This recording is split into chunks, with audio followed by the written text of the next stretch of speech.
Hello, guys. Today's lesson is going to be about writing thesis statements. We're going to be returning probably to writing thesis statements all throughout the year. So this is really just an introductory lesson.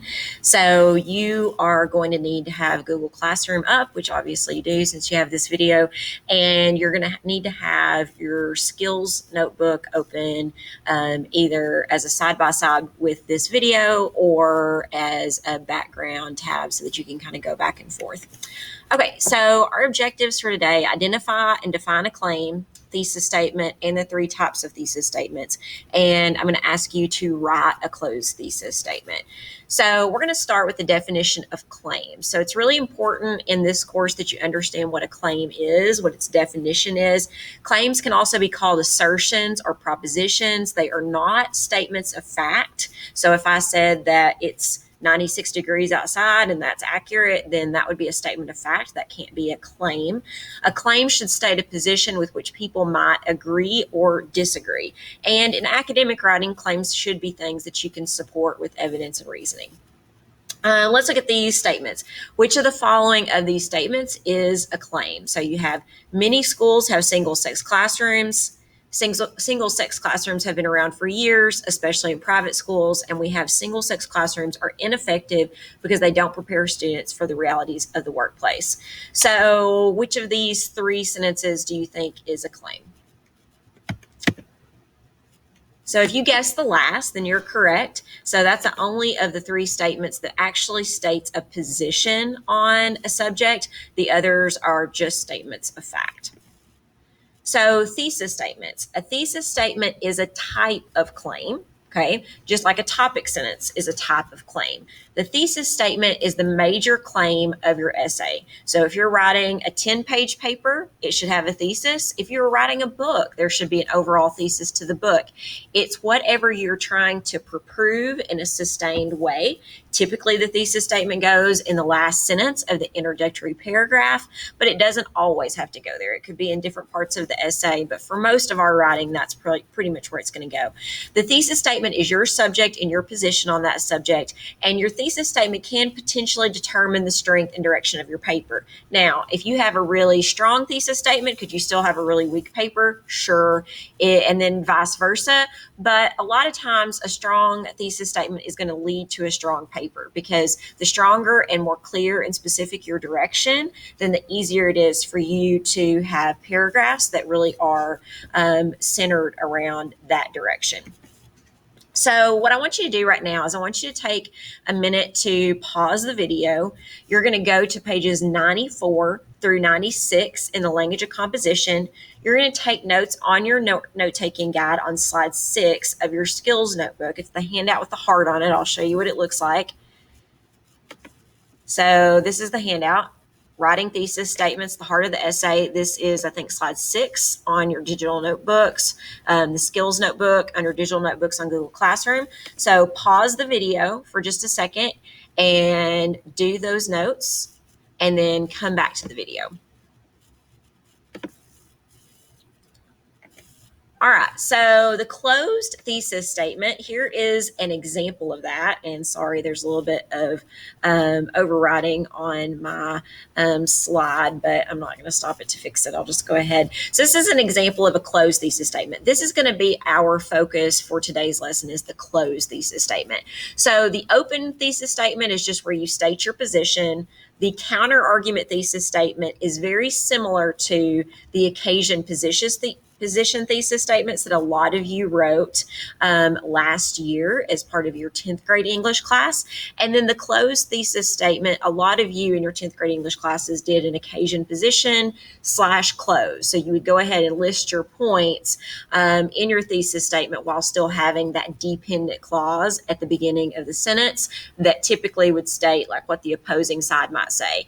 So if I were writing about whether or not we should have school uniforms, then I might start my counter argument thesis statement by saying, although uniforms would allow for, less, student comparison and more uniformity, comma, and then I would state my position. If I were doing an open thesis, I would just state my position. So these can be really quick to write. For an open thesis, I might just say the school should not institute a policy for having school uniforms or something like that. The closed thesis statement asks you to list your points. I think the closed thesis statement works pretty well for analysis writing. I think it works pretty well for timed writing. It works pretty well for timed writing because it forces you into a structure, I think. It kind of forces you to know what your points are going to be before you start writing the body of your essay. But sometimes it can be limiting, and sometimes it can lead to a clunky sentence. So maybe you have really long points within your closed thesis statement, and that can lead you to other issues like faulty parallelism and bad writing that we want to avoid. So this sentence says, year-round education should not be used in today's schools because it promotes student and teacher burnout, threatens our family life, costs more money to keep schools open, and is not proven to increase academics as is thought. So that's a long closed thesis statement. It has 4 points in it. So those would be the topics of each of the paragraphs in your essay, if that's what you were going to do. I'm going to write a closed thesis with you, and I'm going to put this on this example of the handout, and I've written a prompt here that you should be able to see. So this is a prompt for the Clementa Pinckney eulogy that we watched and read with President Obama. You have a transcript of this speech, as well as a link to the video on the unit PowerPoint, so you can go back to either one of those as you choose.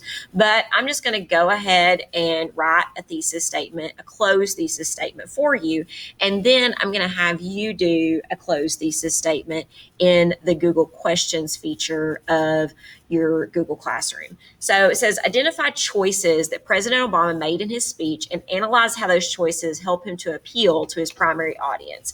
So I want to focus on the primary audience, and the primary audience, I would say, is the Black church and the Black community that's kind of there, primarily that community that is there in the arena listening to him. It's not, that's not everybody who's there, but that is making up a lot of the majority. And he is definitely trying to tailor that speech to have some resonance with that particular community. So I'm going to focus on that as a primary audience. And I'm going to think, okay, so what are the choices that President Obama is making to appeal to those groups? So if you think back to the speech and you think about what are some of the through lines of the speech, and I would say that the concept of grace is definitely a through line, which is just a Christian principle. He starts the speech with some scripture. So that's kind of, calling on a biblical text that people in the audience would share familiarity with. He uses lines from songs, like he uses the part about in the beginning of the speech where he talks about the sweet hour of prayer, which is from a hymn. And then he obviously quotes from Amazing Grace and sings Amazing Grace. So I would say that's one thing that he's doing. I would say that another thing that he's doing throughout is that he is using repetition throughout his speech to appeal to this audience as well. And calling on, I would say maybe the last thing that he's doing is that he does a lot throughout the speech to call on a shared history. He talks about the history of the AME church and how the church had operated during, back to slave times, to civil rights era, to all these Jim Crow, all these different periods of time, and how intertwined the church had been with activism and with politics. So I'm going to list those choices. So the focus of our AP exam, not that it matters so much right now because it's still August, but the focus of the analysis on the AP exam is around the word choices. So that word is pretty broad, right? Choices. And so really a choice can be anything that you can explain well, that you can say that a writer is doing deliberately, and that you can say a writer is doing for a deliberate reason, right? So if President Obama is using scripture and hymns and things like that, you need to be able to say he's doing those things for a specific reason, right? There's a reason why he's doing that. Okay, so I'm going to go ahead and write a thesis statement for that. So I'm going to say President Obama, I might even start it by saying, in his eulogy for Minta Pinckney, President Obama appeals to his audience of African American churchgoers by, always spell well until you're spelling for people to watch you. So, of African American churchgoers by using religious references such as songs and scripture, repeating key ideas and phrases, and calling upon the shared history of his audience. Okay, so one thing I want to show you about the closed thesis that I was kind of talking about a second ago, where I said that it could potentially lead you to writing kind of a clunky sentence with some faulty parallelism. So when I'm talking about parallelism, I'm talking about how whenever you write one of these sentences, you have to, let me highlight these, you have to use, if you're going to list, which is what you're going to do in a closed thesis, you're going to list points. You need to use the same grammatical structure in all of your points. So you don't have to have 3 points in a closed thesis statement. That's a myth. You don't have to have 3 points in your essay. So you don't always have to write 5-paragraph essays. I could have just chosen 2 of these points.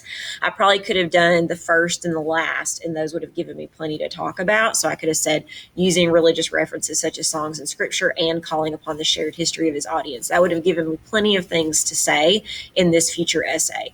But I did 3. And so each one of them, do you see how each one is starting with a verb and how I'm using the same tense of that verb?